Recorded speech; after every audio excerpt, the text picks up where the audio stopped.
Salutations! My name is D&D Lover 3.14 Pi, and I like Star Wars. Okay, no, not really. No offense to any Star Wars fans. Not plans, fans. Probably wondering what that was. Yes, well,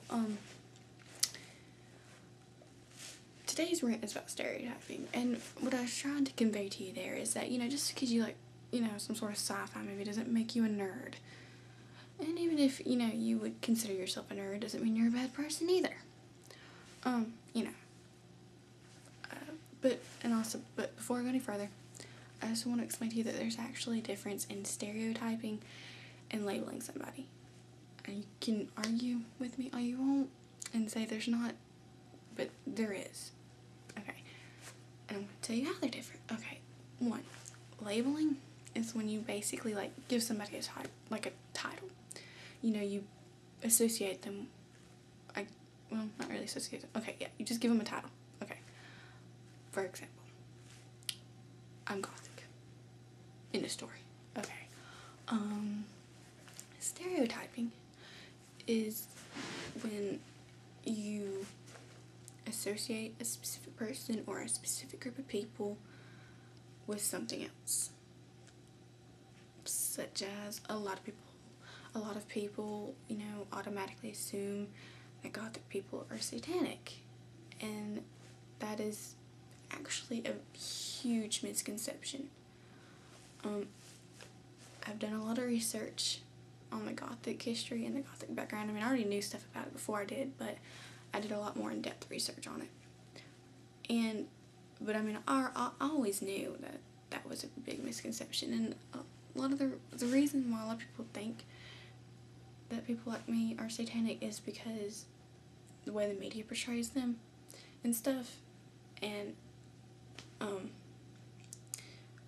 Satanism is actually a very small percentage of the goth subculture. And I'm just going to give you little facts, because I'm not going to tell you the whole history, because that would take forever. And you would probably hate me, because I would keep talking and talking and talking. So anyways, okay, the goth subculture came about in the 70s, 80s, during the post-punk era. You see, punk is a culture and goth is a subculture of punk. And actually, the reason why they call them Gothic people is, or it's believed that the reason why they call us Gothic is because that's what a reporter used to describe, a bunch of the people that dressed like this and stuff. I can't remember his name, but it was a reporter, and he was the first one to use Gothic. But anyways, okay, I'm kind of getting off topic. Anyways, back to stereotyping. Sorry, I haven't had much sleep, I'm thinking. But like I said, I did do a lot of research on it, and this one person I don't know if I want to say it. I guess you could use the word investigated. They went out and interviewed actual, Gothic people from the subculture. They, went out and lived like them, and they wrote that actually, a Satanist can be found in any random group of people, and that is very true. You could find a Satanist in a group of preppy people. I don't know how likely that would be, but I'm just saying, and yeah, and I know some people say Gothic is really a style, and for the most part it pretty much is mainly a style nowadays, but there is still a little bit more to it than just that. But so I really hate calling it just a style, but in order to really just kind of explain it to you the best way I know how to, I'm just going to say that it is a style.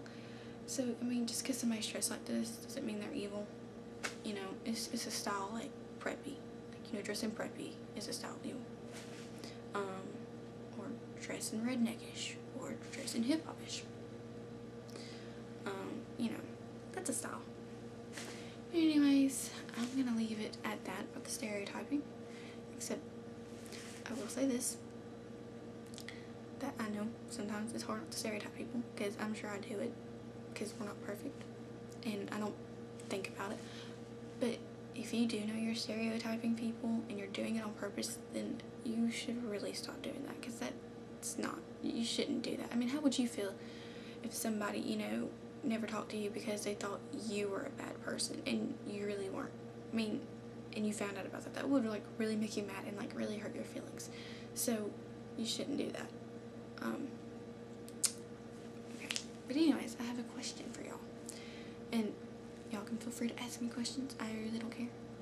I'm pretty much an open book, as long as they're questions though about me or about my life. Don't ask me to do things like strip, because I will not do it. I will not do that. Anyways, but yeah, I'm pretty much an open book. Yeah. But my question to y'all is, well, see, I want to get married in a cemetery. And I know that's a little unorthodox. I really do know that's unorthodox. And I don't know how many people would show up at my wedding. You know, put on a wedding invitation. You're cordially invited to Lauren and such wedding held at this beautiful 18th century cemetery. Yeah. You know, I would hope people would show up. Anyways, sorry, I'm kind of like getting off track. Anyway, so yeah, I just want you to know, I mean, whatever you say is not really gonna I'm gonna have a cemetery wedding, whether you like it or not. I just want to know what y'all think about it. So, I mean, like, do you think it's weird? Then tell me you think it's weird, and tell me why you think it's weird. If you think it's cool and you know, creative and different, tell me you think that, and tell me why you think that. Because I don't know. Yeah. And I'm sorry, I'm gonna go right now.